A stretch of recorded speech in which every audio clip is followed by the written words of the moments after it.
नमस्कार दोस्तों। पिछली क्लास में हमने मनोविज्ञान की परिचय के बारे में बात करी थी, बुद्धि की बात करी थी। इस क्लास में हम बात करेंगे अभिप्रेरणा की। अभिप्रेरणा से एक शब्द मिल रहा है हमें, मोटिवेशन। जो मोटिवेशन शब्द है, अंग्रेजी में मोटिवेशन बोलते हैं और हिंदी में इसको क्या बोलते हैं, अभिप्रेरणा।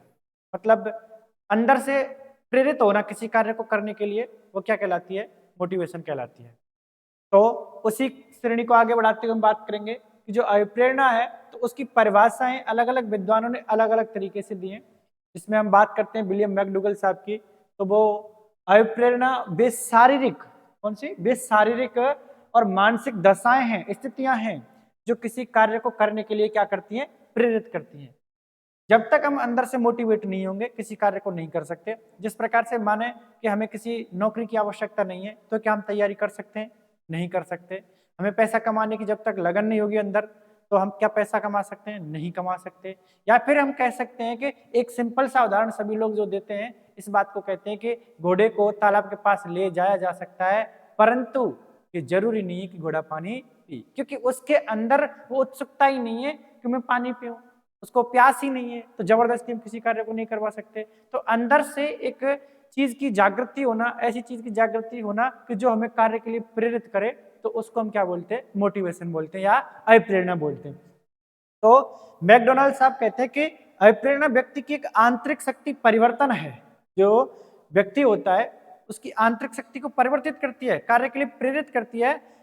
तो परिवर्तन है जो भावात्मक उद्वेलन व पूर्वानुमानित लक्ष्य के संबंधों से ज्ञात होता है। जो हमने पहले अनुमान ले रखा है, कोई अनुभव ले रखा है, तो उसके आधार पर इसका लक्ष्य क्या होता है, निर्धारित होता है।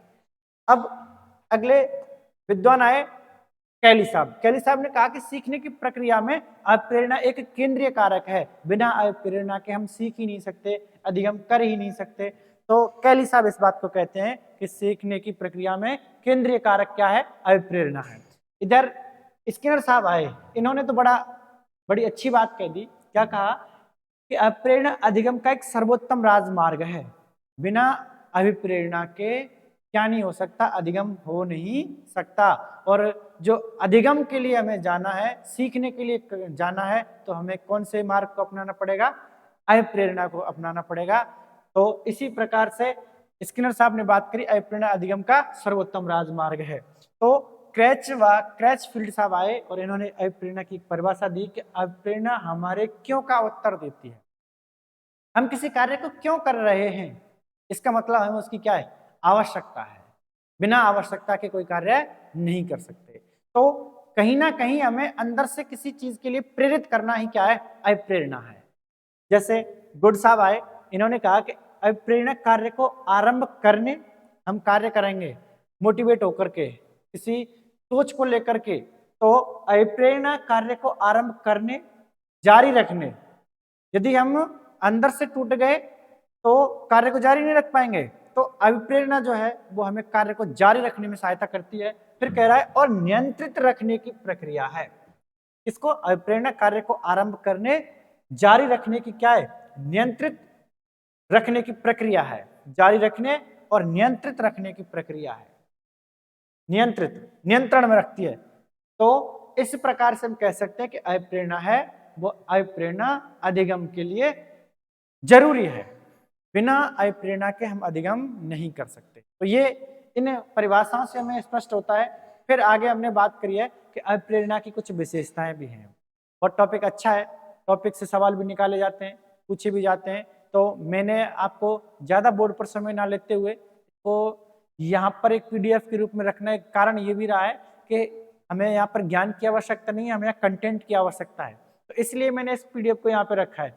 क्यों? क्योंकि यहाँ पर क्या होता है कि जब हम यहाँ पर लिखते हैं, बोलते हैं, तो समय ज्यादा बर्बाद होता है, आप लोगों का समय खर्च ना हो, इसलिए ये पीडीएफ में रखा गया है। नहीं हम इसको ओरली भी बता सकते थे आपके लिए, तो ये ज्यादा अच्छा रहता है इसलिए। तो अभिप्रेरणा की विशेषताएं, अधिगम का सर्वोत्तम सोपान बताया गया है इसको। अधिगम का स्वर्ण पथ है क्या, अभिप्रेरणा।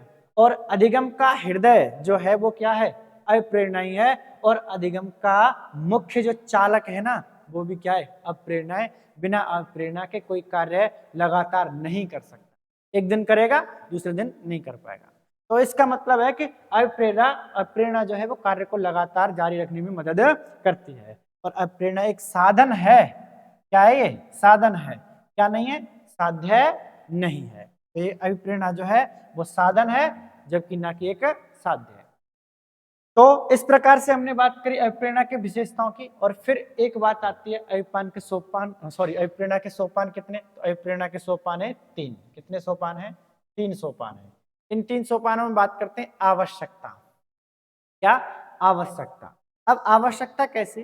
कि जैसे मान के चलो आपको क्या लगी? प्यास लगी, तो आपको किसकी आवश्यकता है? पानी की आवश्यकता है। प्यास बुझाने के लिए क्या चाहिए? पानी चाहिए। तो इसका मतलब यहाँ पर हमने महसूस किया किसी चीज को कि हमें अंदर से कोई चीज ऐसी है जो हमारी आवश्यकता को पूर्ति कर सकती है ना। तो एक तो क्या हुई? आवश्यकता। दूसरी बात चालक। चालक क्या है? यहाँ पर प्यास जो हुई वो किसका काम कर रही है? चालक का काम कर रही है। प्यास किसका काम कर रही है? चालक का काम कर रही है। और प्रोत्साहन हमें, या हम बात करें प्रोत्साहन या लक्ष्य, तो लक्ष्य हमारा क्या निर्धारित हो जाता है इस जगह पर? कि हम क्या पिए? पानी पिए, है ना। तो हमें महसूस हुआ, प्यास लगी हमें, और प्यास के लिए किसकी आवश्यकता है? पानी की आवश्यकता है। तो इस तरीके से हमें आवश्यकता, चालक और प्रोत्साहन जो सोपान होते हैं अभिप्रेरणा के, वो कितने सोपान होता है? 3। कौन कौन से? आवश्यकता, चालक, और इसके बाद तीसरा है प्रोत्साहन या लक्ष्य। इस प्रकार से हम कह सकते हैं कि ये अभिप्रेरणा के 3 सोपान हुए। अगली बात करते हैं अभिप्रेरक। मतलब किसी कार्य को करने के लिए प्रेरित करने वाले को क्या कहते हैं? अभिप्रेरक कहते हैं, है ना। जैसे अभिप्रेरक शब्द है, अभिप्रेरक यह शब्द जो है आवश्यकता प्लस चालक और प्लस उद्दीपक, स्टिमुलस, यानी कि 3 शब्दों से मिलकर के बना है। क्या चीज बना है? अभिप्रेरक या प्रेरक। इसको हमने थोड़ा सा उसमें भी ले लिया है। मोटिव, मोटिव मतलब क्या होगा? तो नीड भी होगी, ड्राइव और स्टिमुलस, यही है आवश्यकता, चालक और उद्दीपक। एनडीएफ से इसको ये कह सकते हैं कि एनडीएफ से जो बना है वो क्या है? मोटिवेशन बना। नीड, ड्राइव और स्टिमुलस से क्या बना है? अभिप्रेरक बना है। और अभिप्रेरक के कार्य क्या है? अभिप्रेरक के कार्य में बात करें कि कार्य का प्रारंभ करना। बिना अभिप्रेरक के हम किसी कार्य को नहीं कर पाएंगे। तो अभिप्रेरक का पहला कार्य क्या हो गया? कार्य का प्रारंभ करना और कार्य को गतिशीलता देना। ये भी तो काम है। यदि हम कार्य को जारी रखना चाहते हैं तो उसका भी काम कौन करेगा? ये अभिप्रेरक ही करेगा। उद्देश्य की प्राप्ति नहीं होती जब तक क्रिया को निश्चित दिशा की ओर प्रेरित करना किसका काम है? ये अभिप्रेरक का काम। इसके बाद फिर ये अभिप्रेरक की प्रकृति। अभिप्रेरक की प्रकृति कितने प्रकार की होती है? तो अभिप्रेरक की प्रकृति होती है 2 प्रकार की। एक तो जन्मजात होती है और एक होती है क्या? अर्जित। अब जन्मजात अभिप्रेरक की बात करें, देखो भूख। जैसे बच्चा होता है तो बच्चा जन्म लेता है, तो बच्चा जैसे ही जन्म लिया तो थोड़े समय बाद वो रोता है।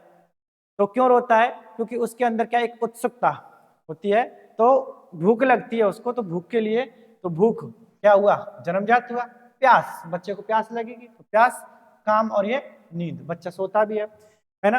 तो कुछ ये बाद में जागृत होते हैं। अर्जित, अर्जित कारक क्या है? जिज्ञासा।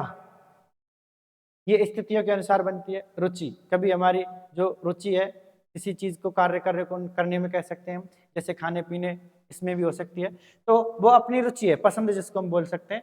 आकांक्षा और शक्ति, ये क्या चीजें? ये अर्जित हैं। ये कैसी हैं? ये अर्जित हैं। इस प्रकार से हमने मोटिवेशन की थोड़ी सी बात करी, है ना। नेक्स्ट क्लास में अगली बात करेंगे। धन्यवाद।